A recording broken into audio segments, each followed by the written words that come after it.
Baik, selamat pagi untuk saudara-saudara yang ada di Indonesia dan selamat sore untuk saudara-saudara yang ada di Amerika. Hari ini tanggal 29 Maret kita akan melanjutkan eh, Bible study kita dalam buku Kabar Kesukaan. Tapi seperti biasanya sebelum kita mulaikan, baik kita minta bimbingan Tuhan bagi kita. Baik, mari kita berdoa. Kita berdoa. Bapa kami yang di surga, kembali lagi kami anak-anak-Mu datang ke hadirat-Mu. Kami bersyukur dan berterima kasih untuk semua kebaikan Tuhan bagi kami, yang pada pagi hari ini memberikan kami kesempatan kembali untuk mempelajari akan firman-Mu.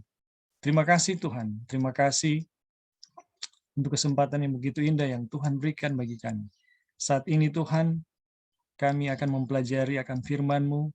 Terima kasih untuk bimbingan Roh Tuhan bagi kami, yang akan memberikan kami hikmat dan pengertian, menyiapkan hati kami, dan membimbing kami ke dalam seluruh kebenaran, supaya kami memahami apa itu kebenaran, dan kebenaran yang berkuasa untuk memerdekakan kami dari segala dosa kami.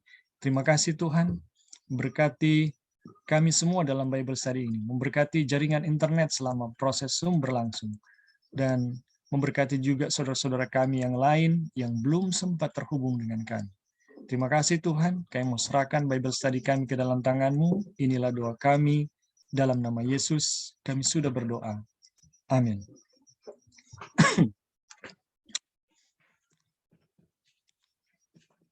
Baik saudara-saudara, kita akan melanjutkan Bible Study kita pada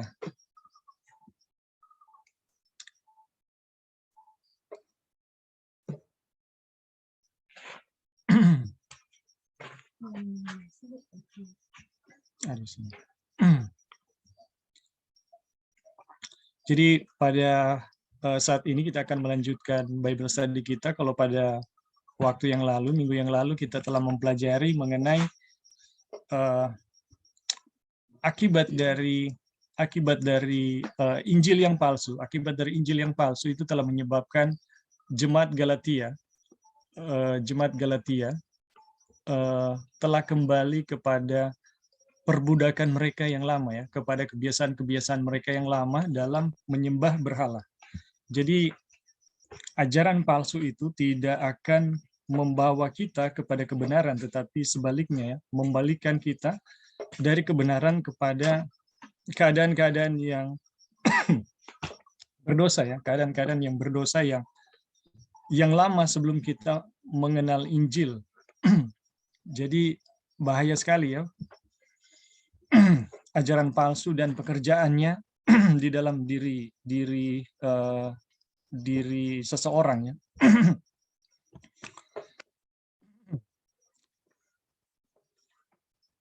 Dan kemudian kepada kita ketika kita juga diamarkan, ya, kita bisa saja mungkin kita dengan ajaran palsu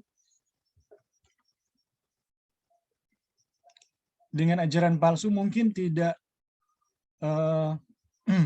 membuat penyembahan berhala yang sama, ya, dengan jemaat Galatia, tetapi kita bisa menyembah diri kita, ya, bisa menyembah kecerdasan kita, bisa menyembah kemampuan kita, dan itu adalah sama buruknya dengan penyembahan berhala. Dan kemudian kita juga telah pelajari pada minggu yang lalu mengenai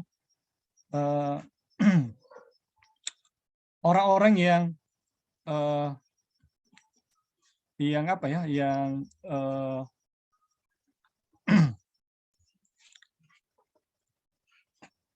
orang-orang yang telah mempelajari akan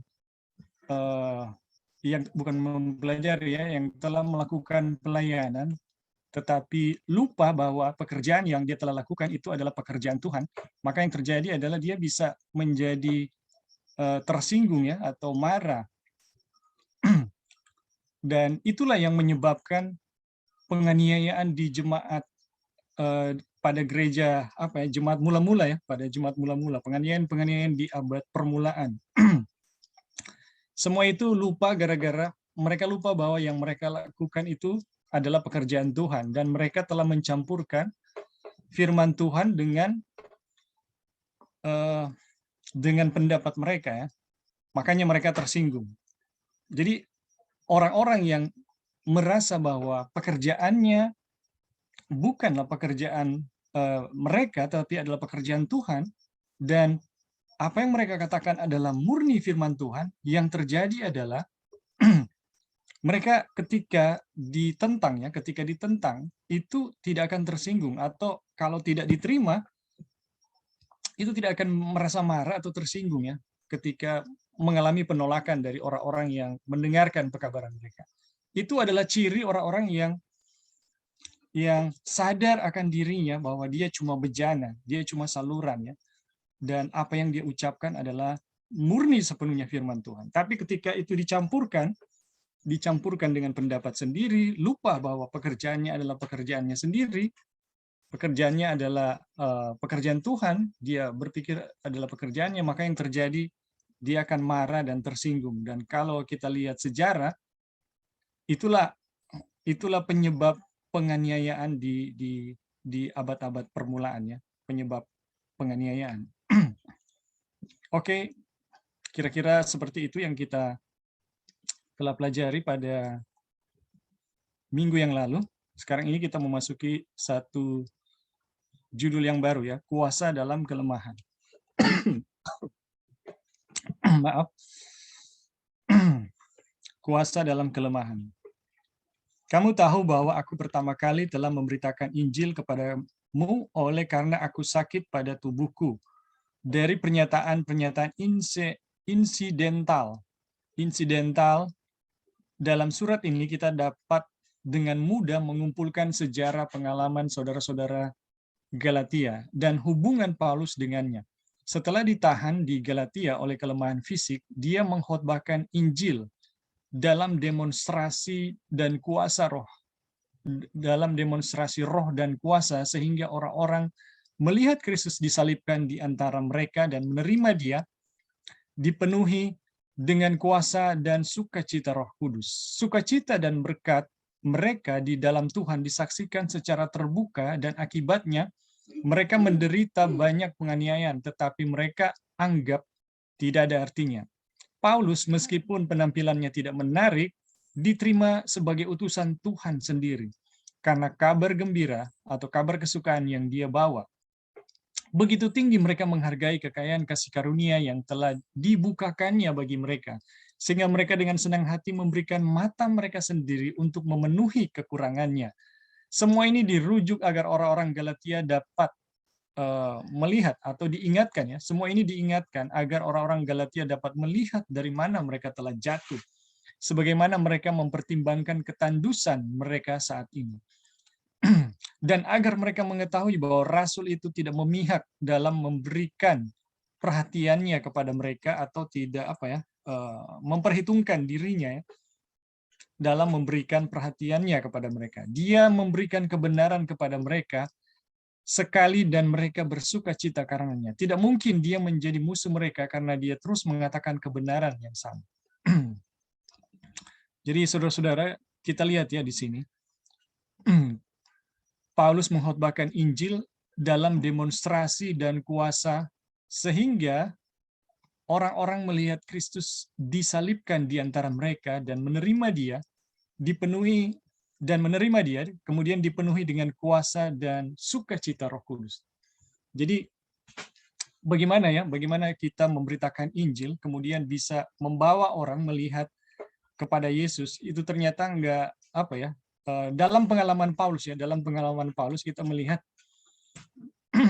itu tidak jadi begitu saja, ya, tetapi melalui roh, ya, dan kuasa Paulus mengkhotbahkan Injil sehingga orang bisa melihat Kristus yang disalibkan di antara mereka dan menerima dia, dipenuhi dengan kuasa dan sukacita Roh Kudus. Jadi bagaimana orang bisa melihat itu? Karena ada satu pembawaan kuasa, ya, yang dari Roh Tuhan yang memampukan orang lain untuk bisa melihat Kristus yang tersalib, dan kemudian orang yang melihat itu akan dipenuhi dengan kuasa juga yang sama dan sukacita Roh Kudus. Jadi tanda ya bahwa seorang pengkhotbah berkhotbah dengan kuasa, ada kuasa yang sama yang bisa bahasa Manado bilang tajangke ya, atau terimbas dan kemudian sukacita Roh Kudus. Jadi orang-orang yang membawakan firman Tuhan dengan kuasa, orang-orang yang mendengarkan juga akan bersukacita karena Roh Kudus ya. Sukacita dan berkat di dalam Tuhan disaksikan secara terbuka dan akibatnya mereka menderita banyak penganiayaan. Ini luar biasa saudara-saudara. Bagaimana mereka menemukan ya sukacita di dalam Tuhan itu sudah begitu dalam ya, dan ini adalah efek dari Injil yang dibawakan dengan penuh kuasa. Dan akibatnya mereka menderita banyak penganiayaan, tetapi mereka anggap tidak ada artinya. Wah, ini luar biasa. Jadi orang-orang yang mendengarkan dengan apa ya, dari Injil yang benar dan dibawakan dengan kuasa, ya, itu akan mempunyai satu pengalaman yang luar biasa. Mereka bersukacita dan sekalipun mereka menghadapi penganiayaan ya. Paulus meskipun penampilannya tidak menarik, diterima sebagai utusan Tuhan sendiri karena kabar gembira yang dibawa. Jadi saudara-saudara, orang yang membawakan Injil ya, yang benar dengan kuasa yang nampak dari perkataannya atau dari kehidupannya saat dia berkhotbah, itu akan diterima sebagai utusan Tuhan sendiri. Jadi kita bisa melihat ya penerimaan jemaat Galatia itu, mereka bisa menerima Paulus sebagai utusan Tuhan karena Paulus itu membawakan Injil yang benar dan di dalam kuasa Roh Tuhan ya. Dan mereka menerima dia sebagai utusan Tuhan karena kabar gembira yang dia bawa. Begitu tinggi mereka menghargai kekayaan kasih karunia yang telah dibukakannya bagi mereka, sehingga mereka dengan senang hati memberikan mata mereka sendiri untuk memenuhi kekurangannya. Ini satu hal yang luar biasa ya, saudara-saudara. Sebegitu jauh, sebegitu dalam pengaruh Injil yang dibawakan oleh Paulus, sampai-sampai ini diduga ya, Paulus itu mengalami gangguan mata sampai mereka, jemaat Galatia, mau membagikan mata mereka untuk menggantikan matanya yang dalam keadaan terganggu ya atau sakit. Dan semua ini diingatkan atau dirujuk atau diingatkan agar orang-orang Galatia dapat melihat dari mana mereka telah jatuh. Inilah yang Paulus ingatkan ya di dalam suratnya kepada jemaat Galatia yang telah berpaling ya dari kebenaran, berpaling dari Tuhan kepada ilah-ilah. Kalian ini dari sini nih gitu. Kalian ini dalam keadaan sebelum menerima Injil yang palsu itu seperti ini gitu. Sebagaimana mereka mempertimbangkan ketandusan mereka sendiri. Jadi saat ini mereka itu udah tandus, tetapi sebelum mereka menerima Injil yang lain itu, mereka dalam keadaan yang seperti itu gitu. Ini satu hal yang perubahan yang drastis, dan kita bisa melihat betapa buruknya ya kalau Injil yang palsu itu diterima gitu. Dan agar mereka mengetahui bahwa Rasul itu tidak memihak dalam memberikan perhatian kepada mereka, perhatiannya untuk mereka. Ini kalau dalam buku ya, agar mereka mengetahui bahwa Rasul itu tidak mementingkan dirinya dalam memberikan perhatiannya untuk mereka. Ini kalau kita lihat terjemahan yang di buku ya. Dia memberikan kebenaran kepada mereka sekali dan mereka bersukacita karenanya. Tidak mungkin dia menjadi musuh mereka karena dia terus mengatakan kebenaran yang sama kepada mereka. Jadi saudara-saudara, efek dari kebenaran selalu akan menghasilkan sukacita, dan Rasul Paulus mengingatkan kebenaran kepada mereka ya. Itu bukan berarti bahwa dia adalah musuh mereka. Jadi bagaimana seorang rasul yang telah memulaikan pekerjaannya kemudian melihat pekerjaannya hancur ya, dia mau tidak mau harus mengingatkan orang-orang yang di mana dia telah bagikan Injil atau kepada jemaat Galatia. Dia harus mengingatkan kebenaran yang sama kepada mereka. Dan ini penting ya, dan ini sangat penting. Oke, sampai di sini ada yang mau kasih komentar atau tambahan atau tanggapan atau pertanyaan, dipersilakan.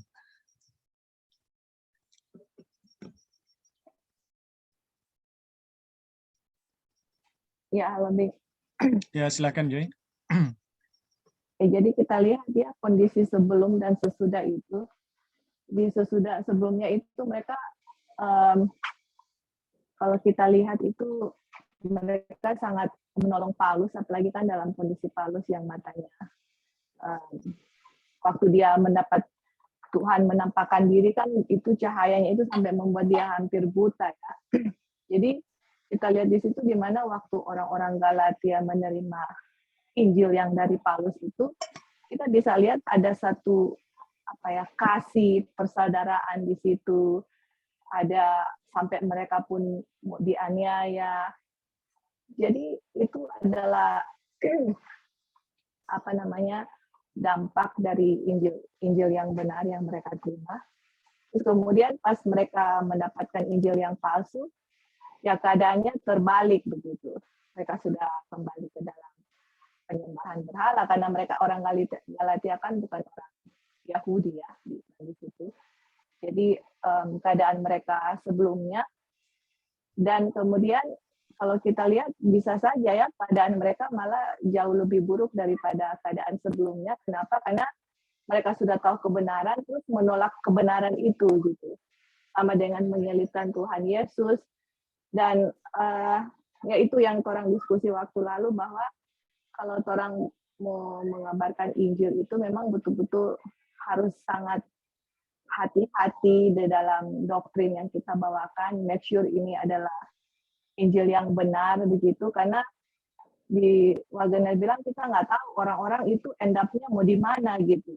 Dan sometimes dengan Injil palsu itu kita nggak bisa hentikan di mana mereka itu berada. Mereka kalau misalnya mereka itu di atas gunung, orang kalau sota palisi, orang bilang suka lucu terus sampai di bawah gitu, kita mau diberhentikan.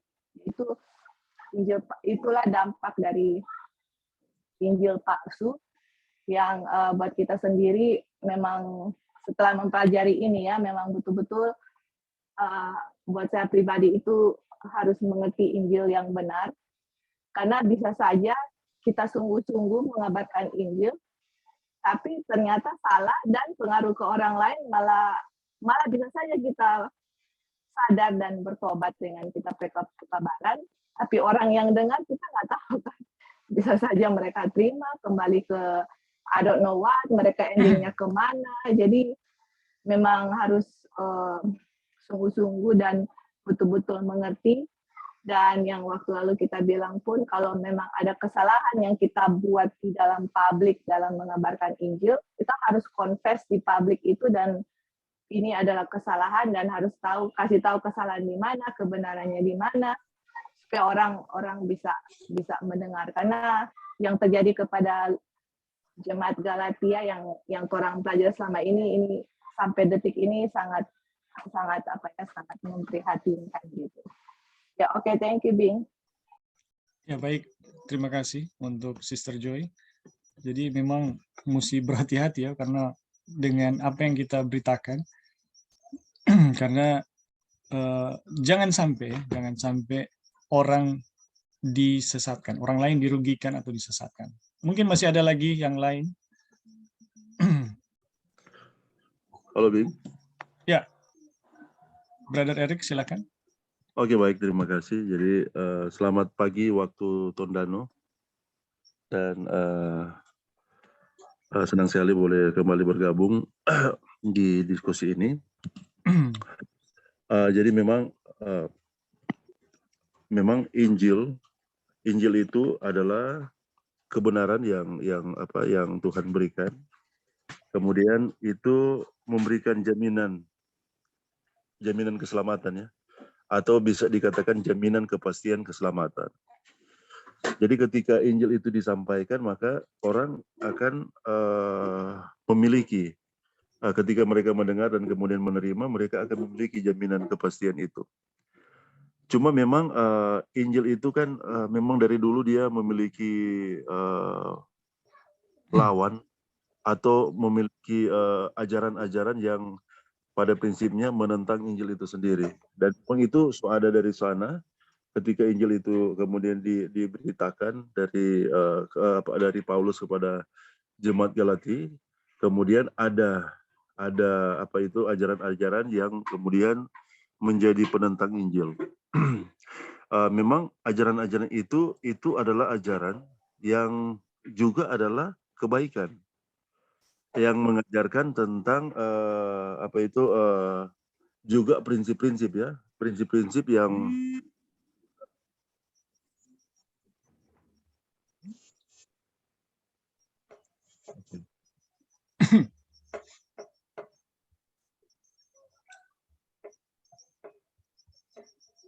Halo Rick, mati Rick.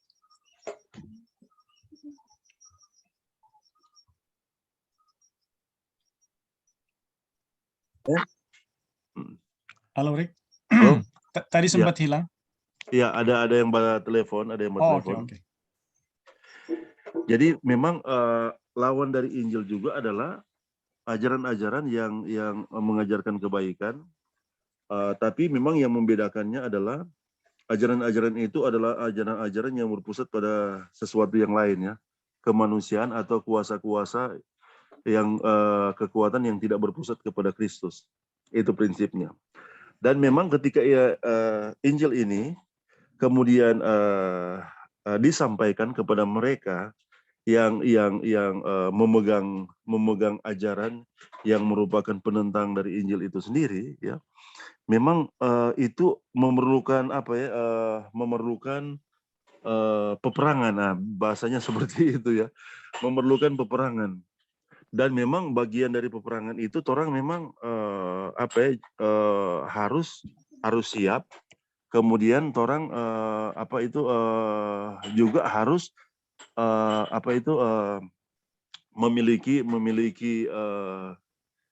memiliki strategi atau memiliki apa yang harus orang buat untuk pada akhirnya Injil itu bisa berterima ya, bisa berterima. Dan memang itu juga yang kita alami di jemaat. Jadi memang mereka yang telah memegang Injil yang lain telah memegang Injil yang lain sekian lama ya. Kemudian ketika itu disampaikan bahwa ternyata keselamatan itu hanya oleh iman saja. Kemudian orang bisa disanggupkan oleh kebenaran dan kuasa Kristus, bahwa darah Kristus membasuh orang, dan kemudian orang boleh memiliki jaminan kepastian keselamatan itu. Sepertinya dorang lebih suka sesuatu yang sensasinya yang membanggakan diri seperti itu ya, sehingga memang itu yang menjadi sulit ya ketika Injil itu akan dibawakan. Kemudian kenapa dia sukar untuk diterima, karena ada keyakinan dari ajaran tentang keselamatan yang lain selain Injil yang telah diterima, yang pada akhirnya sukar untuk Injil itu untuk berterima kepada mereka. Jadi itu ya, itu yang pertama, bahwa memang ada Injil atau ada ajaran-ajaran yang bertentangan dengan Injil. Kemudian yang kedua, memang itu dari pembawa berita atau Injil itu sendiri. Memang ini luar biasa. Ada satu bagian di mana Paulus mengatakan, contohilah aku, lihatlah aku, atau contohilah aku. Jadi ketika Paulus mengatakan seperti itu, bahwa memang dia telah sedapat mungkin ya dihidupkan oleh kebenaran Injil itu sendiri, sehingga tidak ada dari penentang-penentangnya yang dapat mendapatkan celah di sana. Dan memang orang sebagai pembawa Injil itu orang bergumul di situ. Orang bergumul di situ. Orang pembawaan, tempe kata-kata, orang semua itu pokoknya itu memang orang bergumul di wilayah itu. Tapi memang orang juga adalah seketika sementara orang bergumul di wilayah itu, Tuhan terus menguatkan orang ya, Tuhan terus menguatkan orang. Dan memang ketika orang rindu untuk memberitakan Injil di sana, ketika Tuhan menyatakan orang kesalahan, orang dosa, maka di sana ada proses apa ya, sementara kita menginjil kita juga dipulihkan, kita menginjil kita juga dipulihkan, seperti itu. Karena memang panggilan ini adalah panggilan di mana kita juga bagian di mana kita sementara dalam proses di mana Tuhan akan menyatakan Pulihkan. kehendaknya secara penuh ya, dan kita dipulihkan. Jadi memang kita melihat seperti itu ya, bahwa tugas yang Tuhan berikan ini adalah bagian juga, bukan cuma kita memberitakan, tapi juga dengan kita memberitakan Injil, kita juga diberikan oleh Injil itu sendiri. Memang beda ya kalau kita memahami Injil itu dari kita mendengar, kemudian bagaimana kita boleh memahami itu Injil itu dengan lebih dalam ketika kita membagikan Injil itu. Itu sesuatu yang berbeda. Ada kerinduan di mana ketika kita memberitakan Injil itu, bahwa Injil itu harus dihidupkan di dalam kita, dan memang dalam proses itu ini bukan bagian dari usaha di mana kita tidak melihat seperti itu, tapi ini adalah bagian Tuhan di mana Tuhan rindu memulihkan kita melalui Injil yang kita sampaikan. Jadi kepenuhan Injil itu tidak hanya sebatas ketika kita mendengar dan memahaminya, tapi kepenuhan Injil itu akan terjadi dalam kita ketika kita memberitakannya. Seperti itu. Memang kenapa Tuhan bilang harus memberitakan Injil? Karena di sana kita akan memiliki itu. Apa kalau mau bilangnya DP teori dengan dihidupkan oleh Injil itu sendiri. Seperti itu. Dan memang itu adalah bagian dari peperangan rohani. Ketika kita digunakan oleh Tuhan, kemudian ada yang menentang ketika kita membawakan berita Injil itu sesuai dengan kehendak Tuhan dan di wilayah Tuhan, maka memang itu adalah bagian dari peperangan di mana yang harus kita hadapi. Dan memang orang mesti kuasai semua.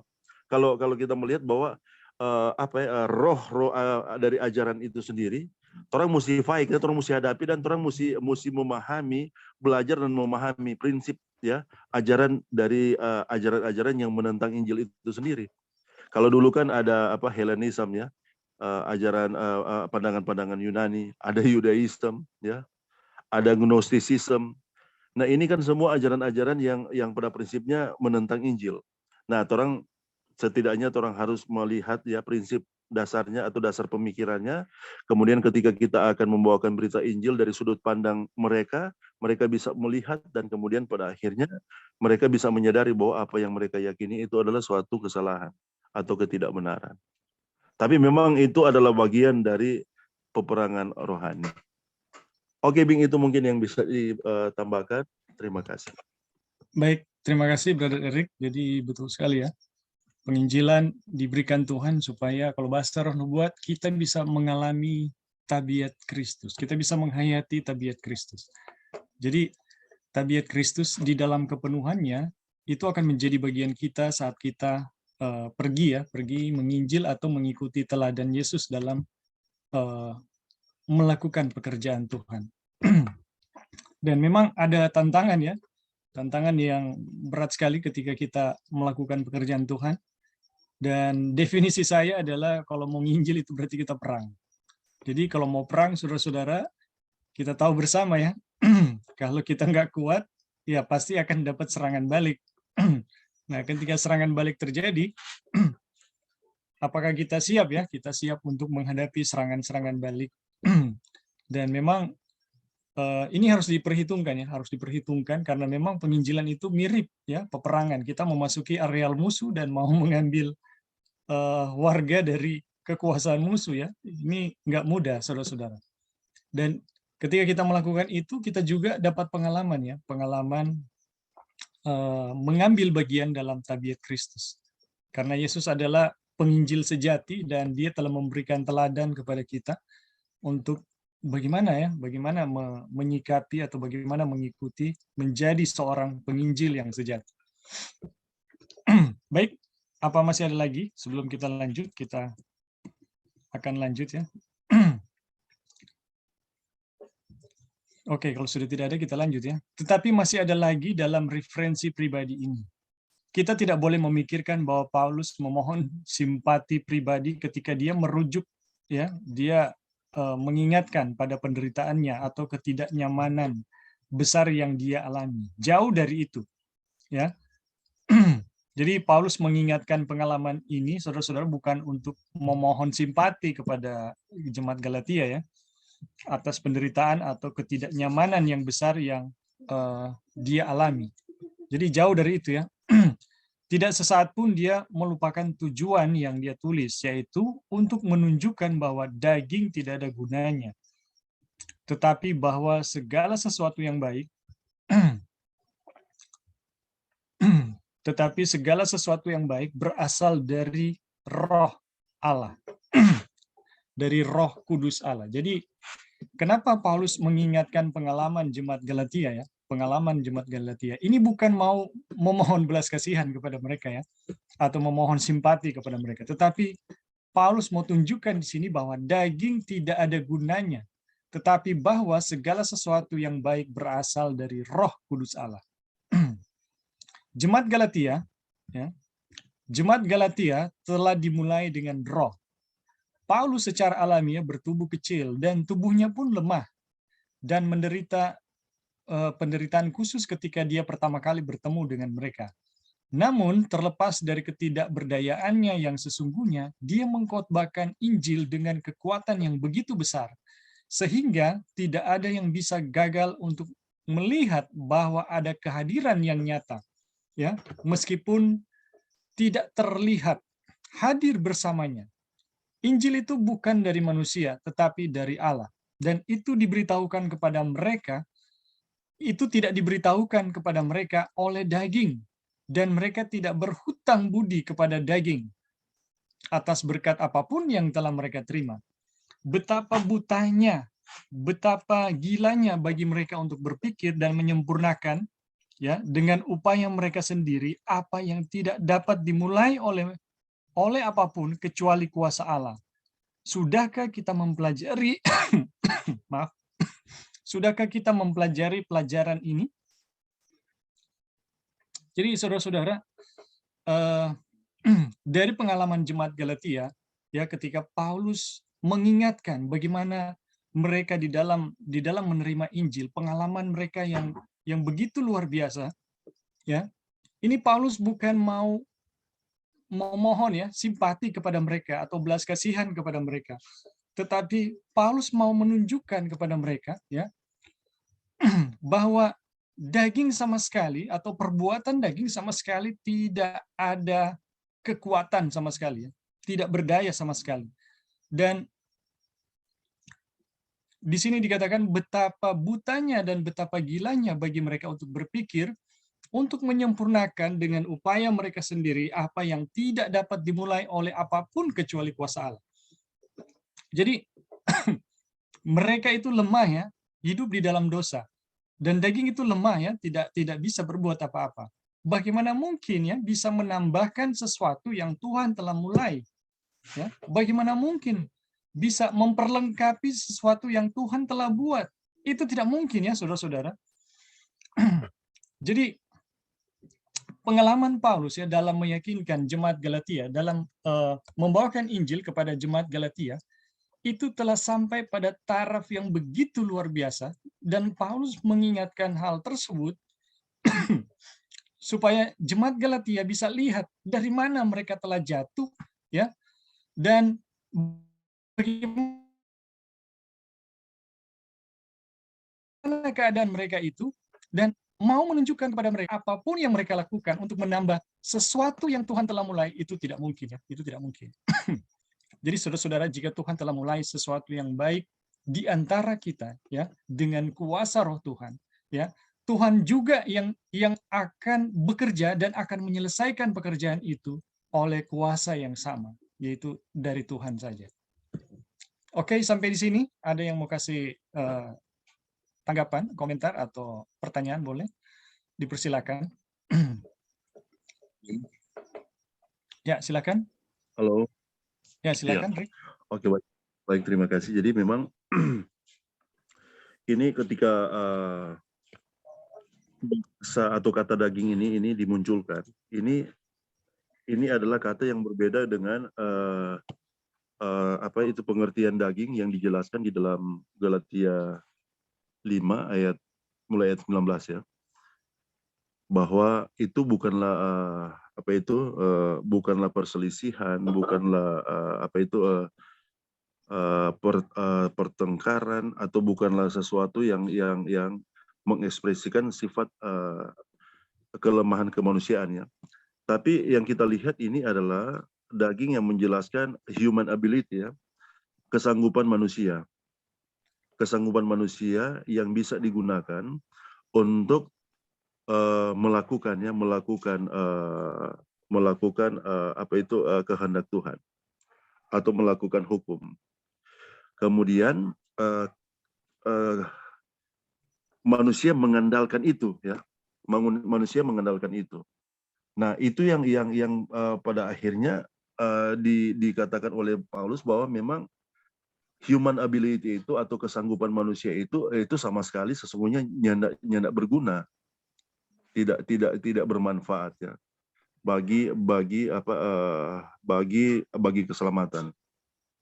Dan memang ini yang sementara terjadi ya, pada waktu itu di Jemaat Galatia.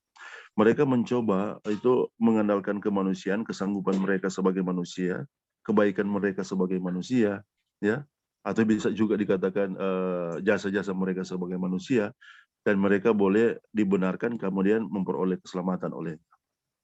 Dan memang itu yang setan yang setan gunakan lewat ajaran itu, yang pada akhirnya akan memuliakan manusia atau memuliakan kemanusiaan. Memang ketika manusia kemudian dipuji, kemudian ngana hebat, ngana luar biasa, ngana kerohanian itu so mantap sekali. Itu kan sepertinya itu badai pujian yang sebenarnya itu paling mematikan daripada sebenarnya hinaan, saudara-saudara. Penganiayaan. Daripada penganiayaan. Itu yang lebih mematikan. Dan itu Jemaat Galatia sementara dibuai dengan itu. Kan itu sesuatu bukan sesuatu yang buruk ya. Bukan sesuatu yang tidak baik. Tapi itu adalah sesuatu yang baik dan memuliakan. Ada sensasi yang indah di sana, saudara-saudara. Ketika kita apalagi semua mulai yang begini, mantap sekali memang luar biasa sekali. Kung kita lihat semua bilang begini, memang kok kita ada belajar baik-baik. Kung kita ada susun sedemikian rapi, sedemikian rupa kung kita sampaikan. Itu yang sementara yang sementara itu ya menjatuhkan ya, menggerogoti kebenaran Injil yang telah diterima dan telah diyakini. Dan memang itu saudara-saudara itu adalah alamiah ya. Secara alamiah kemanusiaan seperti itu. Dosa itu adalah seperti itu. Kemanusiaan secara alamiah, manusia di dalam dosa seperti itu. Kan kalau orang baca ya di kejatuhan dari Lucifer yang dijelaskan di dalam Yesaya 14 kalau tidak salah itu, bahwa dia ingin menyamai yang maha tinggi ya. Di sana ada kemuliaan di sana. Dan memang dia ingin bahwa kalau boleh ya, mereka yang berada di bawah kekuasaannya juga memiliki sensasi itu. Dan memang kalau itu ya luar biasa itu saudara. Dan itu apalagi yang telah menerima pendidikan atau jabatan yang tinggi.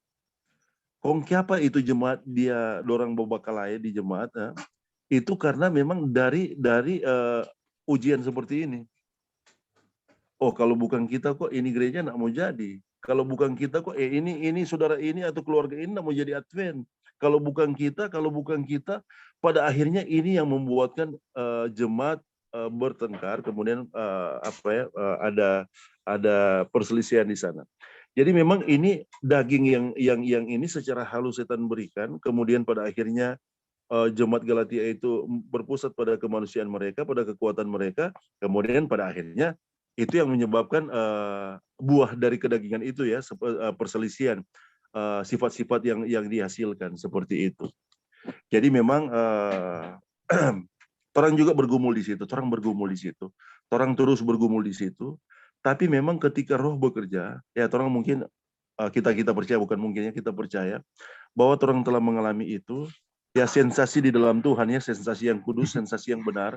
Ketika Tuhan gunakan orang, itu orang akan selalu berpikir sama dengan Paulus, no? Orang akan selalu berpikir sama dengan Paulus, kita kalau tanpa Tuhan kita tidak akan bisa seperti ini. Dan tidak ada satu pemikiran yang kita akan izinkan untuk memuliakan diri atau membanggakan diri, enggak.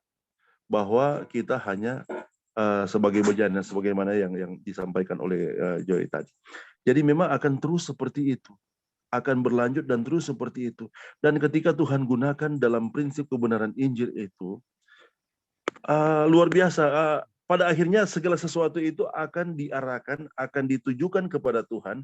Dan kalau misalnya orang memberitakan Injil, penerimaan audiens atau penerimaan personal itu, atau ketika mereka dikuatkan, mereka berbahagia oleh karena Injil itu diberitakan, dan kemudian pada akhirnya ada pujian mungkin yang disampaikan, kita tidak akan pernah itu mengambil untuk kita, tapi kita akan selalu alihkan, dan hanya Kristuslah yang dapat dimuliakan. Hanya Kristuslah sumber kebenaran dan sumber keselamatan yang kita sampaikan. Kita ini tidak ada apa-apanya. Kita ini hanyalah seorang yang menjadi sarana yang Tuhan telah kuatkan, dan Tuhan berikan kebenarannya, dan Tuhan sanggupkan. Di luar kita tidak bisa berbuat apa-apa.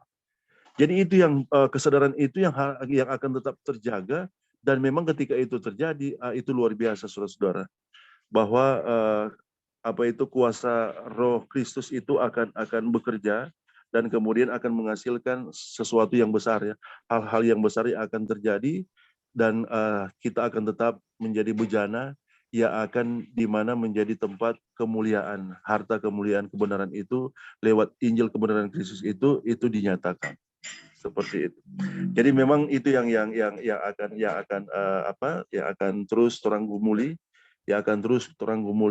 dan pada akhirnya dari dia untuk dia, dan bagi dialah kemuliaan untuk selama-lamanya. Jadi mungkin itu Bing yang bisa ditambahkan. Terima kasih. Baik, terima kasih untuk tambahan tanggapannya dari Brother Eric. Ada lagi yang lain? Iya, Bing. Oh, silakan Joy. Jadi ada satu aplikasi yang kita bisa lihat dari sini, dari bacaan ini, yaitu kalau kita lihat Rasul Paulus punya fisik, kan itu dia dibilang orang yang kecil. Terus dibilang juga dia punya penglihatan kan mempunyai masalah, ya, hampir buta gitu. Nah, aplikasi juga yang kita lihat, sometimes sebagai pengabar Injil, mungkin ada hal-hal yang secara fisika atau secara apalah gitu, yang bisa saja menjadi alasan untuk, oh Tuhan, kita ada kok begini, kita begini, begitu. Itu kan. Jadi kalau kita lihat kondisi Paulus, sebenarnya kalau kita lihat Paulus itu mempunyai satu alasan yang sangat besar untuk, oh Tuhan, kita ini udah hampir buta nih, masa kita mau jadi pengabar Injil? Tapi saudara-saudara, yang kita lihat adalah justru dengan kelemahan yang ada di Rasul Paulus itu, Tuhan mempergunakan dia punya kelemahan itu untuk menunjukkan kuasanya, yang mana bukan dari daging, bukan dari usaha manusia, tapi dari Roh Kudus, yang akan orang-orang itu bisa lihat kuasanya itu dari kuasa Tuhan, bukan dari manusia. Tapi kecenderungan yang sebaliknya adalah orang yang ini sempurna nih, ya, orang pintar, orang yang you name it, punya talent atau apa. Malah justru di situ orang-orang yang mempunyai performance yang bagus, malah justru di situ orang yang kebanyakan yang jatuh. Kenapa? Karena merasa bahwa ini audiens banyak karena kita bisa saja gagah, ganteng, atau whatever, pintar, anything gitu. Ada tendensi, kecenderungan mereka bisa kasih kredit untuk diri mereka sendiri. Tapi orang-orang, kalau kita lihat ada satu orang yang kayak cacat begitu ya, lihat dia sebentar. Ya. Ya, orang yang cacat gitu, tapi dipergunakan Tuhan itu sangat luar biasa. Justru dari keadaannya yang kurang itu malah itu yang membuat apa ya, orang-orang tertarik, karena mereka bisa melihat bukan dari orang ini loh yang apa namanya ya, yang berbicara, tapi ini dari satu kuasa yang lebih besar gitu. Nah, itu yang kita lihat, yang mana salah satu yang kalau Tuhan berkehendak, pasti ini kehendak Tuhan. Cuman sometimes kita semua, yang saya sendiri mungkin belum siap untuk kasih Injil yang benar karena masih ada pengertian-pengertian yang salah di masa lampau, harus diluruskan dulu pemikirannya, atau ada hal-hal yang sesuai dengan waktu Tuhan. Dan kalau Tuhan sudah mengizinkan kita untuk memberitakan Injil, kita itu nggak ada excuse untuk bilang, oh saya begini, saya begitu. Kalau kita lihat Rasul Paulus, nggak ada excuse dia, malah justru di keadaan fisik itulah Tuhan menunjukkan dia punya kuasa yang begitu besar. Ya. Jadi itu mungkin aplikasi yang kita bisa lihat dari bacaan ini. Oke, thank you, Bing. Ya, baik. Terima kasih untuk tanggapan dari teman-teman. Masih ada lagi yang lain? Jadi memang apa ya? Keberadaan diri yang dikaruniai ya, memiliki talenta, kemudian karunia, kemudian berhadapan dengan pujian ya, pujian orang banyak. Ini adalah satu yang begitu menggoda ya, begitu menggoda, dan ini adalah satu sensasi yang menjatuhkan Lucifer ya, menjatuhkan Lucifer, dan telah menjatuhkan begitu banyak orang-orang yang tidak menyadari ya mengenai hal ini.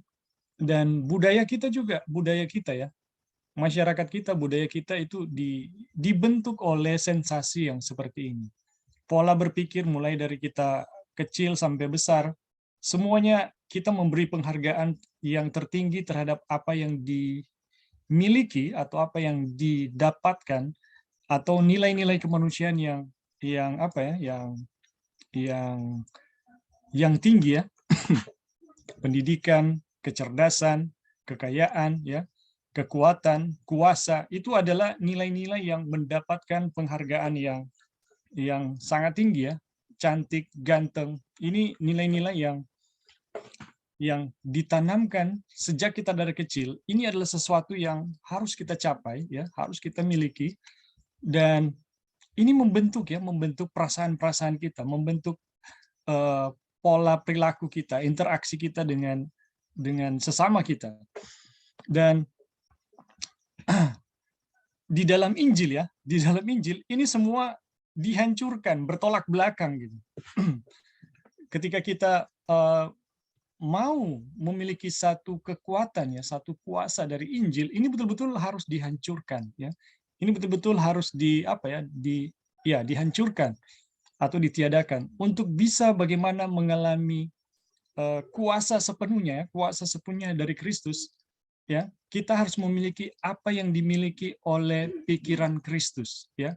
Kalau setan berupaya untuk mencari kemuliaan, dan kemuliaan yang semakin tinggi, tapi kalau pikiran Kristus adalah dia yang dalam keadaan Allah ya, tidak menganggap kesetaraannya dengan Allah itu sebagai milik yang harus dipertahankan, tetapi telah mengosongkan dirinya dan menjadi manusia, dan di dalam keadaan manusia maaf, dia menjadi hamba, dan di dalam keadaan hamba dia kemudian menderita dan sampai disalib.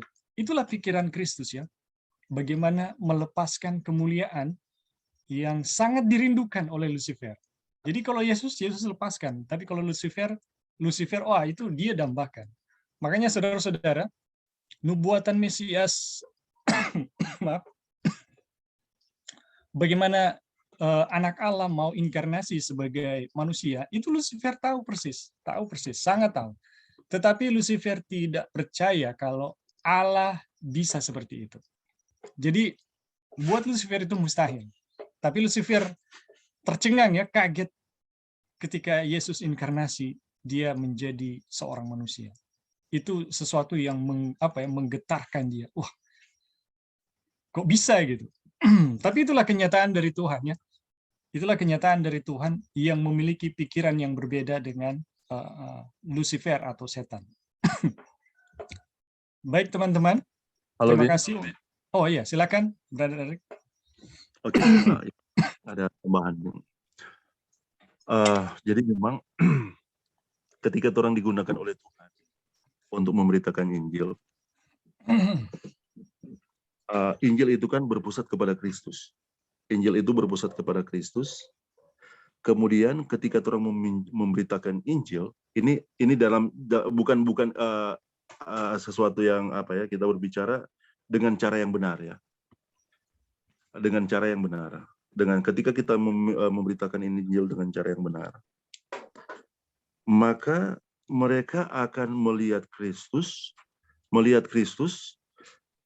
mendengarkan Kristus, dan kemudian mengakui Kristus dan memuliakan Kristus. Seperti itu ya. Jadi kita tidak ada lagi di sana. Dan bahkan kelebihan serta kekurangan kita itu sunat dapalia. Yang adalah audiens atau mereka yang mendengarkan itu, mereka melihat Kristus, mendengarkan Kristus, dan kemudian pada akhirnya memuliakan Kristus. Kenapa terjadi seperti itu? Karena memang ketika kita memperoleh kebenaran Injil itu, prosesnya adalah kita belajar dari sumber kebenaran firman Tuhan yang berpusat kepada Kristus. Memang terang pekabaran malaikat ketiga itu yang kita pelajari, itu akan memberikan memberikan sudut pandang ya, sudut pandang yang benar dalam mempelajari firman Tuhan. Dan ketika kita mempelajari firman Tuhan, maka di sana pusatnya adalah Kristus. Walaupun mungkin kita belajar sejarah, tapi kita melihat Kristus di sana. Walaupun kita belajar tentang hukum Taurat, kita melihat Kristus di sana. Dan ketika kita menyampaikan dari berbagai sudut pandang berita kebenaran firman Tuhan, dan itu berpusat pada Injil, maka mereka melihat Kristus, mendengarkan Kristus, dan kemudian memuliakan Kristus. Kita tidak lagi terlihat di sana. Tidak ada lagi kemanusiaan yang berasal dari kedagingan ya, itu akan ada di sana. Akan seperti itu ya. Sehingga pada akhirnya mereka yang dimana kita sampaikan berita Injil itu, mereka pada akhirnya akan diteguhkan, dikuatkan, dan memiliki jaminan kepastian keselamatan melalui Injil Kristus itu.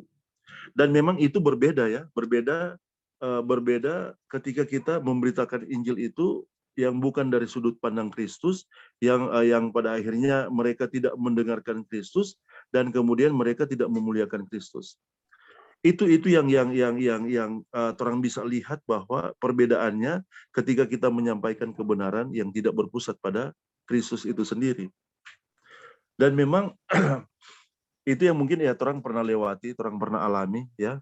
Apalagi baku saing, ngana kalau ini berbicara dulu. Orang juga pernah memegang Injil yang lain seperti itu. Ngana kalau ngana ngana sampai di mana? Ngana vegetarian seperti itu ya. Oh, kalau kita makan memang vegan, sampai telur kita sudah makan. Mari kita masih makan rica contoh begitu. Oh, karena masih begitu. Oh, kalau kita memang semua kita kurangnya makan rubus-rubus. Kalau kita kalau pembicaraan seperti itu kan di mana Kristus? Apalagi ketika kita membawakan ya prinsip reformasi kesehatan dari sudut pandang itu, di mana Kristus?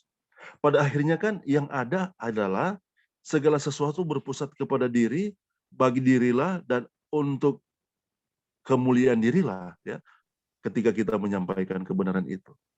Tapi ketika memang dari sudut pandang Kristus, segala sesuatu yang kita terima, yang kita pahami, maka pada akhirnya apapun yang kita akan sampaikan, mereka akan melihat Kristus di sana.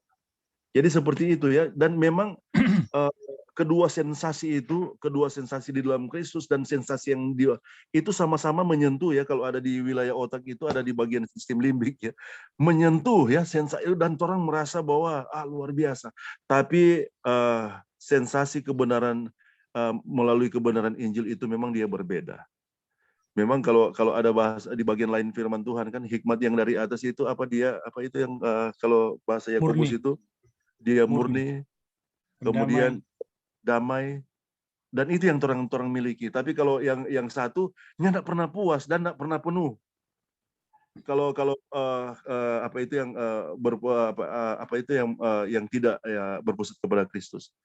Dan memang itu yang membedakan. Tapi kalau ketika kita berpusat pada Kristus dan seluruh kebenaran itu kita melihat Kristus di sana, maka pada akhirnya apapun yang kita sampaikan ya dari kebenaran firman Tuhan yang berpusat pada Injil, yang berpusat pada Kristus, maka sekali lagi mereka akan melihat Kristus dan memuliakan Kristus. So, ada lagi yang orang mulia, dia seperti Paulus ya, punya keterbatasan dong sudah mulia, ataupun kelebihan dong sudah mulia, itu yang orang lihat adalah Kristus. Karena memang kita mau menyajikan dan menyampaikan Kristus, kebenaran Kristus lewat kebenaran firman yang kita sampaikan. Oke, itu Bing mungkin yang bisa ditambahkan. Terima kasih. Baik, terima kasih teman-teman untuk tambahannya. Masih ada lagi yang lain sebelum kita lanjut. Jadi sensasinya ya, sensasi dari daging dan pikiran Kristus itu dua-dua punya sensasi gitu. Tetapi yang betul-betul bisa memuaskan itu adalah pikiran Kristus ya. Oke, kalau sudah tidak ada kita lanjut ya. Di manakah berkat itu? Setiap orang yang pernah mengenal Tuhan tahu bahwa dalam menerima Dia ada sukacita. Saudara-saudara, penerimaan terhadap Tuhan itu tidak pernah seperti Android ya, manusia Android, tidak membawakan efek psikologi ya. Jadi kalau menerima Tuhan itu orangnya jadi kaku, diam ya, keras ya, seperti Android ya, tidak ada perasaan sama sekali. Jadi Tuhan itu bisa dirasa, saudara-saudara. Kalau kita menerima Dia di dalam kebenaran, Tuhan itu bisa dirasa. Ada sukacita ya, ada sukacita kalau kita menerima Tuhan. Selalu diharapkan bahwa seseorang yang baru bertobat akan memiliki wajah berseri-seri dan kesaksian yang menyenangkan. Nah, ini pengalaman dari setiap orang yang baru bertobat ya. Pengalaman dari setiap orang yang baru bertobat selalu akan mengalami ya sukacita ya, terpancar di wajahnya, dan ada kesaksian yang akan kelihatan ya, apakah yang dibagikan atau dalam kehidupannya. Demikian pula dengan orang-orang di Galatia ya, orang-orang Galatia. Tetapi sekarang ungkapan syukur mereka telah berubah menjadi pertengkaran dan perselisihan. Jadi pengalaman mereka yang awal itu berubah ya saudara-saudara, yang dulunya bersukacita, saling mengasihi, saling melayani, itu berubah menjadi pertengkaran dan perselisihan. Dulunya berseri, ya sekarang jadi bilang muka asam ya. Dan ini pengalaman jemaat Galatia ya. Bukan satu hal yang aneh bahwa orang-orang tidak mengharapkan mereka yang sudah lama menjadi Kristen akan memiliki antusias yang sama dengan orang-orang yang bertobat. Jadi ini bukanlah satu hal yang aneh ya, orang-orang yang bahwa orang-orang tidak mengharapkan mereka yang sudah lama menjadi Kristen akan memiliki antusias yang sama dengan orang yang baru bertobat. Jadi saudara-saudara, dibandingkan ya, orang yang baru bertobat dan orang yang sudah lama itu tidak diharapkan ya memiliki antusias yang sama ya. Dan ini pandangan umum ya, tapi apakah ini benar atau tidak ya? Yaitu kebahagiaan pertama dan kehangatan cinta pertama akan berangsur-angsur hilang.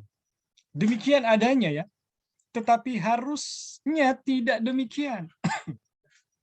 Saudara-saudara, ini pandangan orang ya, kebanyakan orang kalau kita punya pengalaman cinta pertama di dalam kerohanian, pasti itu berangsur-angsur hilang. Tapi Wagoner mengatakan, tetapi seharusnya tidak demikian. Apakah betul demikian? Tidak, saudara-saudara. Ya, tidak. Ini tidak boleh terjadi. Apa yang Tuhan tidak setuju ya terhadap umatnya adalah bahwa mereka telah meninggalkan cinta pertama mereka. Ini nasihat kepada jemaat ya, kepada jemaat bahwa jemaat apa namanya ini? Ya, salah satu jemaat ya, Efesus ya, telah meninggalkan cinta mula-mula ya. Dan ini adalah himbauan kepada semua ya, himbauan kepada semua.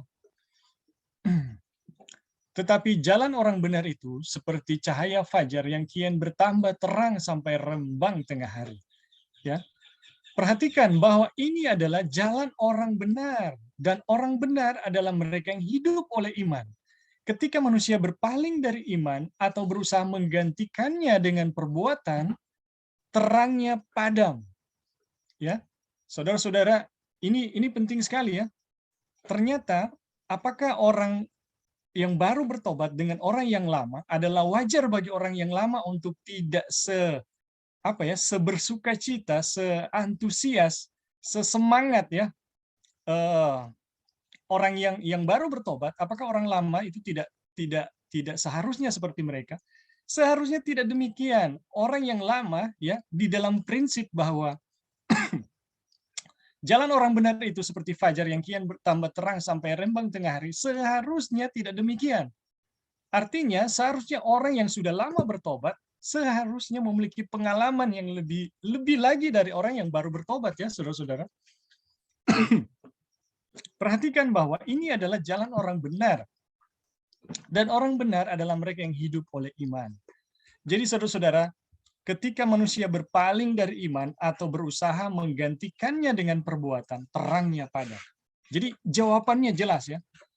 Seharusnya orang yang lama itu jauh lebih bersukacita daripada orang-orang yang baru bertobat, jauh lebih bersemangat.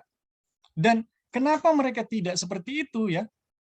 Ternyata mereka telah menggantikannya dengan perbuatan. Dan ketika menggantikannya dengan perbuatan, terangnya padam. Nah ini amaran ya saudara-saudara buat kita yang sudah lama di dalam kebenaran tetapi tidak sesemangat, tidak sesukacita mereka yang baru ya. Ini amaran bagi kita. Itu adalah tanda bahwa kita telah berpaling dari iman dan menggantikannya dengan perbuatan. Yesus berkata, hal-hal ini telah aku katakan kepadamu agar sukacitaku tetap ada di dalam kamu. Jadi ketika kita memperhatikan kata-kata Yesus ya, ini Yesus katakan kepada murid-muridnya, kepada kita juga ya. Ketika memperhatikan kata-kata Yesus, Yesus bilang, agar sukacitaku tetap ada di dalam kamu dan agar sukacitamu menjadi penuh. Wah. Jadi kalau kita memperhatikan kata-kata Yesus, sukacita itu selalu akan ada dan sukacita itu akan menjadi penuh, saudara-saudara. Dia memberikan minyak sukacita ya, Roh Kudus bagi yang berduka, dan itu hadir dalam kita. Kehidupan itu dinyatakan agar kita memiliki sukacita penuh. Jadi saudara-saudara, pelajaran tentang Roh Tuhan ya, yang berdiam di dalam diri kita ya, atau Roh Kudus, itu adalah minyak sukacita. Dan itu hadir di dalam kita. Kehidupan itu dinyatakan agar kita dapat memiliki sukacita penuh. Jadi pelajaran mengenai Christ in you, saudara-saudara, itu adalah minyak sukacita dan itu dinyatakan supaya kita memiliki sukacita penuh. Karena memang kita bisa mengakses Tuhan kapanpun, dimanapun ya. Seharusnya kita memiliki pertolongan ya, sumber yang tidak akan pernah habis. Mata air kehidupan tidak pernah habis, pasokannya tidak pernah berkurang. Ya, itulah Roh Kudus yang diam di dalam diri kita. Oleh karena itu, jika terang kita menjadi redup dan kegembiraan kita digantikan oleh kesibukan yang membosankan dan monoton, kita bisa tahu kita telah menyimpang dari jalan kehidupan. Ini penting ya, saudara-saudara. Jadi ada tanda bahwa kita ini udah menyimpang atau belum ya. Ini tanda, saudara-saudara. Ketika kegembiraan kita digantikan ya, rasa hidup jadi membosankan, hidup jadi monoton, ya, kita tidak lagi bersukacita, ya, kita bisa tahu bahwa kita telah menyimpang dari jalan kehidupan. Jadi jalan orang benar itu akan selalu ditandai dengan sukacita, akan selalu ditandai dengan semangat, ya. Dan itu semakin bertambah dan sampai penuh, ya. Tetapi ketika kita menyimpang dari jalan kebenaran atau menyimpang dari iman, menggantikannya dengan perbuatan, maka yang terjadi adalah sukacita itu hilang, ya. Sukacita itu hilang. Oke, teman-teman. Sampai di sini. Ya, sampai di sini apa ada yang mau kasih tambahan? Dipersilakan. Di manakah berkat itu? Halo, Bing. Ya, terima kasih. Brother Erik, silakan. Oke, ini menarik sekali ya. Bagaimana orang senantiasa bersukacita. Itu juga ada DP ayat ya. Bersukacitalah senantiasa. 1 Tesalonika 5 ayat 17 kalau tidak salah. Jadi memang ini bukan sesuatu yang euforia atau perasaan ya yang meluap-luap, yang tidak memiliki dasar ya. Tapi memang alasan kenapa kita bisa bersukacita senantiasa itu memiliki alasan bahwa bahkan kita bisa bersukacita dalam keadaan di mana seharusnya tidak ada sukacita, begitu ya. Di mana memang Dalam penderitaan, tantangan. Ya, iya. Karena memang sukacita yang dimaksudkan di sini adalah sukacita yang tidak lagi bergantung pada situasi atau keadaan sekitar ya. Kemudian sukacita ini tidak bergantung juga kita mood, kita perasaan. Apakah kita sementara dalam mood yang bagus atau bad mood atau good mood, tidak bergantung di sana. Dan memang di sana orang akan dididik terus lewat Injil, dan pada akhirnya Injil itu akan terlihat dalam segala situasi. Injil itu akan terlihat dalam segala situasi, sehingga ada senantiasa sukacita di sana. Kan ketika masalah dosa itu diselesaikan oleh Injil, masalah dosa apapun itu, di sana akan ada sukacita yang meluap-luap ya, yang bersumber dari Tuhan, yang memiliki prinsip lewat kebenaran Injil itu sendiri. Memang satu penjelasan di bagian firman Tuhan di mana kita boleh senantiasa memiliki sukacita adalah bagaimana melalui kebenaran Injil itu bahwa kita menerima dan percaya bahwa kita telah diampuni. Kan seperti itu kan, ini pengampunan adalah prinsip dasar yang harus dimiliki oleh manusia atau orang berdosa. Kemudian pada akhirnya sukacita itu akan ada ya. Ketika dosa itu diselesaikan oleh Tuhan melalui Injil, maka akan lahir sukacita ya. Kemudian ya, prinsip pengampunan itu juga itu akan menghasilkan sesuatu yang berdampak ya di sekeliling kita. Kan memang ada di bagian lain yang Tuhan bilang bahwa kalau kamu mengampuni kesalahan orang, ampunilah kesalahan kami seperti kami mengampuni orang yang bersalah kepada kami. Kemudian selanjutnya di bagian Matius 6 itu ayat 14 kalau kamu mengampuni kesalahan orang, Bapamu yang di surga mengampuni kesalahan kamu. Tidak mengampuni, Bapamu yang di surga tidak mengampuni. Jadi memang prinsip pengampunan ini adalah prinsip yang mana ketika itu kita miliki, pada akhirnya itu akan menghasilkan ya sukacita yang luar biasa ya, yang senantiasa, sukacita yang senantiasa. Kenapa? Karena masalah dosa Tuhan telah atasi di dalam kita, kemudian masalah dosa hubungan kita Tuhan selesaikan, dan kemudian pada akhirnya itu akan membawa sukacita. Dan sukacita ini sekali lagi tidak bergantung pada situasi, keadaan hati, atau apapun ya, yang akan menghalangi sukacita itu. Dan memang ini bukanlah seperti pengertian yang kita sama dengan orang gila dan begitu senyum-senyum, atau tidak seperti itu. Tapi sukacita ini adalah sukacita yang orang miliki, dan memang itu akan terpancar lewat ekspresi ya, sebagaimana yang dimiliki oleh Musa ya ketika dia turun dari gunung itu, setelah menerima pencerahan kasih karunia dari Tuhan lewat hadirat Tuhannya, kemudian pada akhirnya itu yang terjadi. Dan memang secara alami itu akan terjadi. Itu tidak bisa dibuat-buat, itu akan jadi secara alami, Kenapa, saudara-saudara? Karena memang Injil itu telah menyelesaikan. Injil itu telah menyelesaikan masalah dosa di dalam kita. Memang ada pergumulan, saudara-saudara, dan tetap akan ada pergumulan. Dan memang itu adalah bagian dari peperangan, di mana Injil masalah dosa diselesaikan, kemudian kita memberitakan Injil, kemudian lewat pemberitaan Injil itu juga kepenuhan Kristus itu terjadi di dalam kita. Dan itu akan terus berlanjut, dan kemudian pada akhirnya ketika Injil itu penuh, memang sudah ada yang akan menghalangi. Sudah ada lagi yang akan menghalangi sukacita yang akan dihasilkan di dalam torang. Dan memang biar setan mau backing bagaimana, kita akan menghasilkan daging ya. Daging itu kan itu sesuatu yang membuat orang sukacita itu dirampas. Buah dari daging itu sendiri, ya.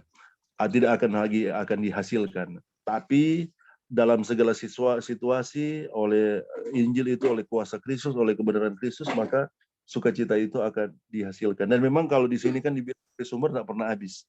Tidak habis-habisnya. Sumber itu seperti mata air yang tidak pernah habis. Dia akan selalu mengalir. Dan dia akan selalu memancar, ya, terpancar dari terang kehidupan. Dan memang terang wilayah pergumulan itu kan bukan bagaimana itu dihasilkan, ya. Wilayah pergumulannya adalah bagaimana kita memahami Injil dengan benar. Dan kemudian kebenaran Injil itu akan menghasilkan sukacita yang meluap-luap, yang bersumber dari sumber yang tidak pernah akan habis-habisnya. Oke, itu Bing yang boleh bisa disampaikan. Terima kasih. Ya, terima kasih untuk tambahannya. Oke, ada lagi yang lain? Persilakan. Iya, halo. Oh ya, Iya, silakan Kak Joy. Iya. Silakan Kak Joy. Oke. Oke, Thank you. Joy dulu baru Iya. Devi. Iya. Oke. Jadi emang betul ya yang dijabarkan di sini bahwa seringkali orang-orang yang baru bertobat itu semangatnya besar sekali. Terus kemudian orang yang sudah lama dalam kebenaran itu makin tidak bersemangat begitu. Ya, sekarang baru ketahui, kita baru dapat dia punya jawaban kenapa begitu ya.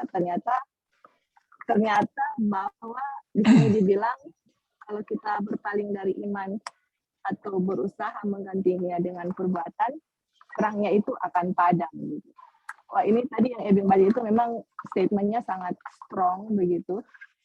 Warningnya itu sangat, bayangkan kalau terangnya padam, gimana itu ya? Berarti orang sudah nggak menjadi terang dunia gitu ya.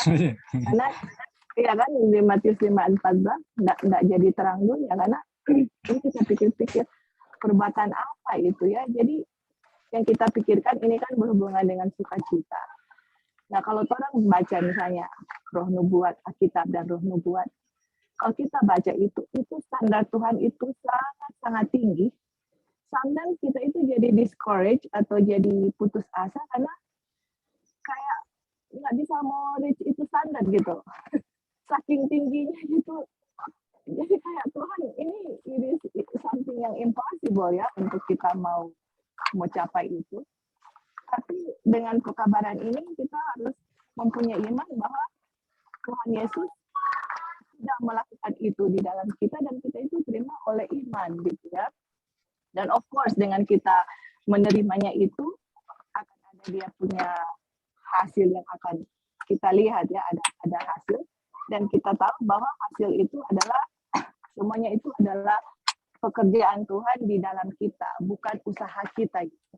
Jadi kalau kita memang betul dan percaya betul-betul beriman kepada Tuhan dan yakin bahwa iman Kristus yang akan bekerja di kita, semua kemenangan, semua perbuatan itu kalau kita menerima dengan iman, Bapa akan melihat di kita itu perfect gitu. Itu standarnya itu sudah dipenuhi oleh Tuhan Yesus ya. Jadi kalau mau pikir itu, waduh bahagia sekali gitu. Maksudnya ya apa ya, memang itu sumber kebahagiaan yang tadi Erik bilang, ya bukan orang senyum-senyum seperti orang bilang so aneh, so ini orang, tapi ada sukacita di dalam yang kayak gimana ya, nggak bisa diungkapkan kalau mau pikirkan yang Tuhan lakukan kepada kita. Kita dibenarkan, pekerjaan Kristus yang sempurna diperhitungkan kepada kita. Itu kan satu, wow, kok bisa gitu ya. Tuhan cari orang dalam keberadaan orang berdosa. Roh Kudus yang akan memberikan sukacita. Waduh, hebat sekali. Diangkat jadi anak, ini yang di pelajaran bab 4 ini, diadopsi. Apalagi semua kalau pikir-pikirkan apa yang Tuhan lakukan, memang betul ya, tidak ada satu saat yang orang akan bersungut-sungut atau muka-muka murung. Kalau orang bilang ini orang moody gitu, moodinya itu ya tergantung dari situasi. Kalau situasinya nggak enak, moody gitu. Kalau situasinya happy dia happy gitu. Nggak akan seperti itu lagi gitu. Dan kemudian yang kita lihat juga ada satu aplikasi yang kita ingin bagikan, yaitu ini kan relationship dengan Tuhan ya. Pertama-tama tadi dia bilang mereka akhirnya meninggalkan kasih yang mula-mula. Pertama-tama itu kan kalau kita lihat bersemangat gitu ya. Ini kita mau bagikan dalam aplikasikan dengan kehidupan orang sehari-hari, mungkin dalam kehidupan berumah tangga ya. Ini kalau orang bilang, kalau baru bertunangan, waduh bersemangat sekali gitu. Kalau jatuh, mana oke, gimana itu kaki, apa gitu-gitu. Tapi kalau lama-lama, lebih lama, apalagi kalau kawin, kami istri bilang kalau istri jatuh, dengan sampai mata ada di mana gitu. Terus terang sebelum kita kawin ya, kita suka dengar orang kan bikin joke, bikin baku sedu, begitu.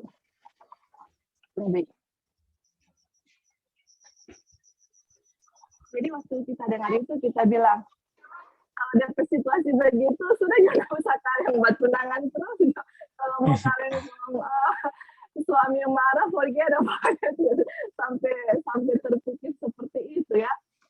Jadi kalau kita menghubungkan pelajaran ini dengan dalam kehidupan keluarga, kalau suami istri benar-benar menerima Injil itu, waduh, di dalam rumah tangga itu akan penuh dengan sukacita, teman-teman.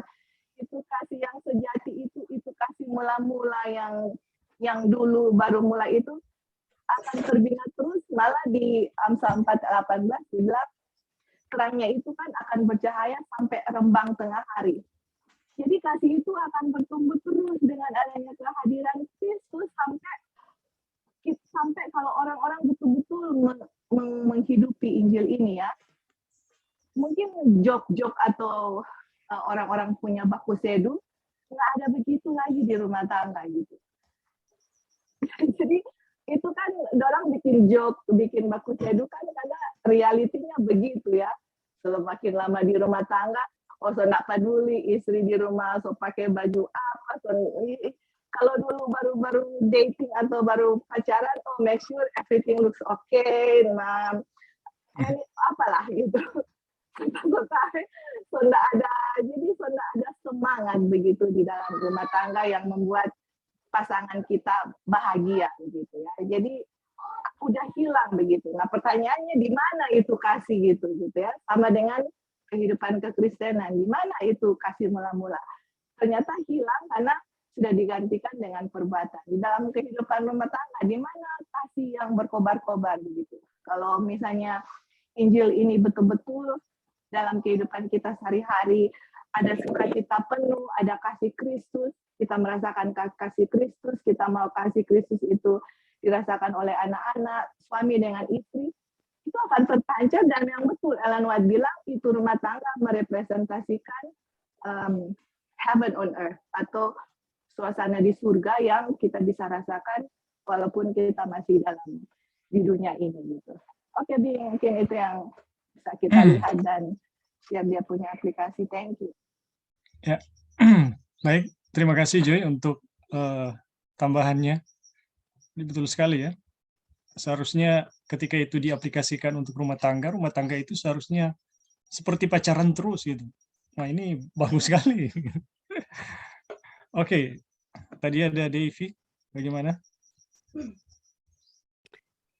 Iya baik, terima kasih. Terima kasih juga untuk tanggapan teman-teman. Jadi di sini yang kita mau ingin bagikan yang orang benar hidup oleh iman itu di sini dibilang kan dia akan menikmati terus mata air kehidupan itu gitu. Sukacita Kristus itu penuh di dalam dirinya. Jadi dia itu nggak akan disusahkan oleh keadaan-keadaan gitu, keadaan-keadaan hidup atau penghinaan orang atau tekanan, kemiskinan. Jadi ketika seseorang itu hidup oleh iman, dia akan maksudnya hidup yang susah itu ya biasa aja gitu, nggak menyusahkan dia atau nggak membuat dia tertekan. Jadi kita ingat Din, boleh mute biar dia itu suara nggak echo. Sorry. Oke.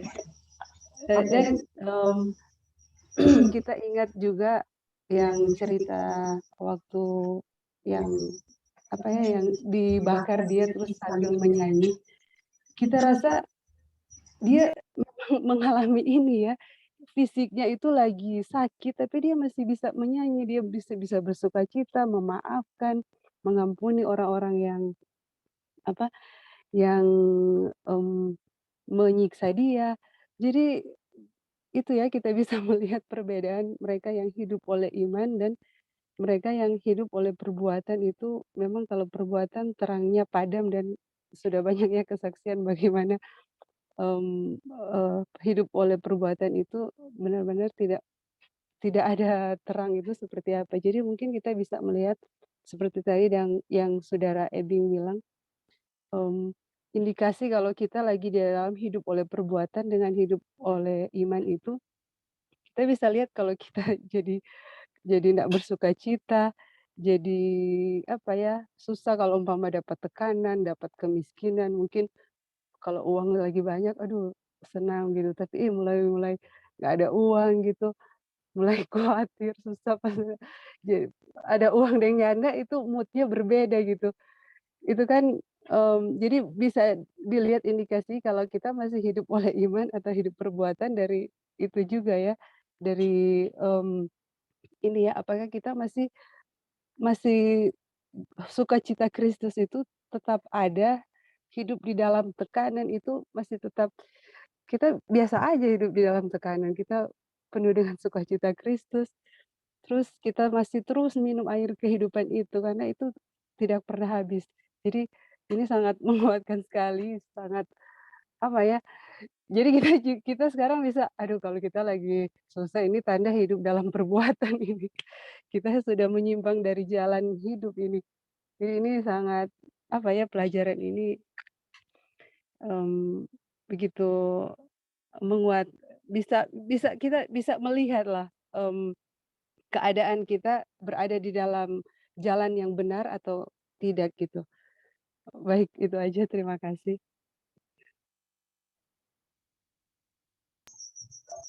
Ya, baik. Terima kasih teman-teman untuk tambahannya. Jadi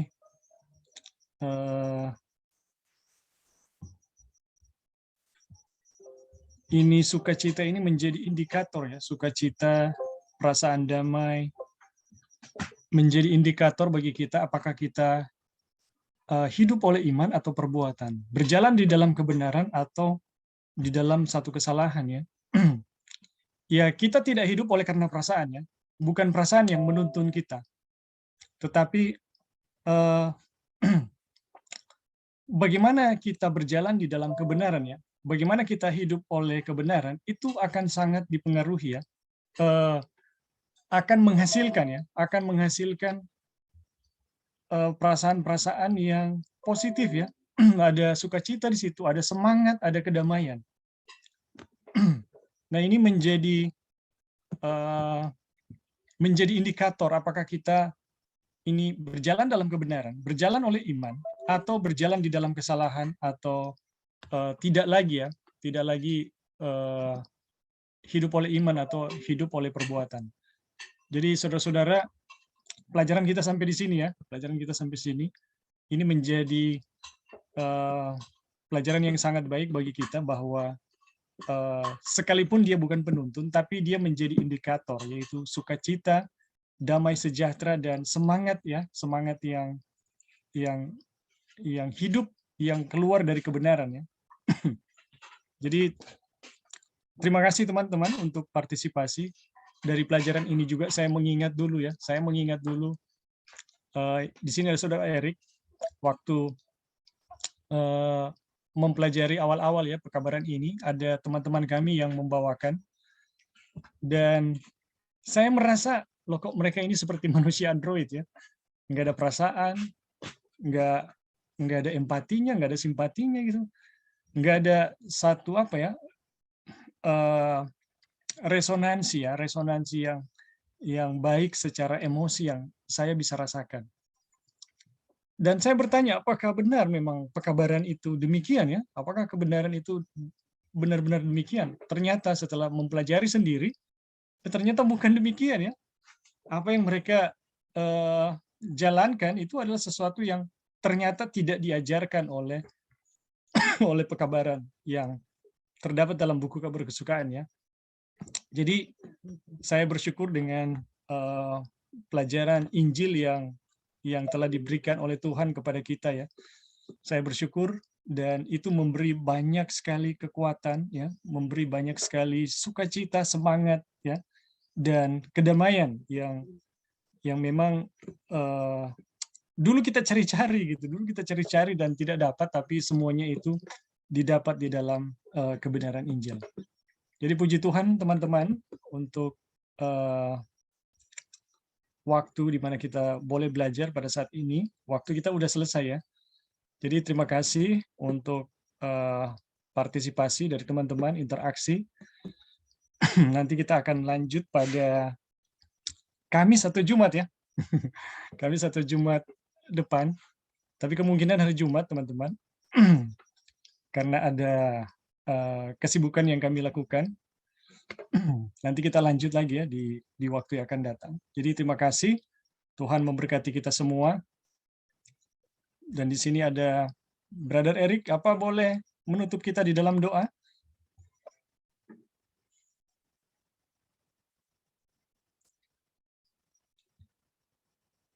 Halo Brother Erik.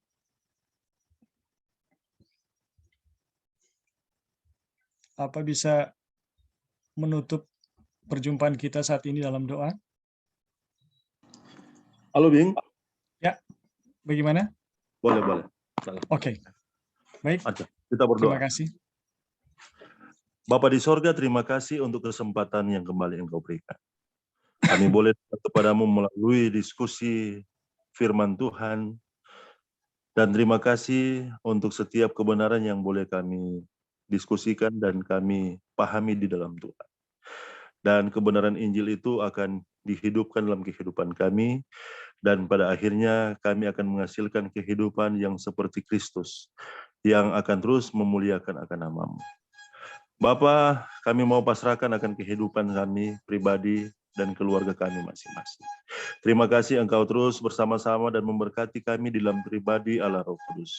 Sehingga kami boleh menjadi pribadi dan keluarga yang senantiasa dikuatkan di dalam Engkau, dimuliakan di dalam Engkau, dan kami akan terus menjadi pribadi dan keluarga umat Tuhan yang senantiasa setia kepada Tuhan. Sementara kami hidup menantikan kedatangan Tuhan Yesus pada kali yang kedua. Engkau terus memberkati kami Tuhan untuk pertemuan selanjutnya di dalam diskusi di kelompok diskusi ini, dan biarlah kami boleh akan terus menerima dan mengalami akan setiap kebenaran firman Tuhan, akan setiap kebenaran Injil Tuhan, terang melalui pekabaran malaikat ketiga yang akan terus menopang dan menguatkan kami. Terima kasih Bapa, inilah doa kami di dalam nama Tuhan Yesus. Amin. Amin. Amin. Oke. Amin. Terima kasih. Terima kasih semuanya. Brother Erik.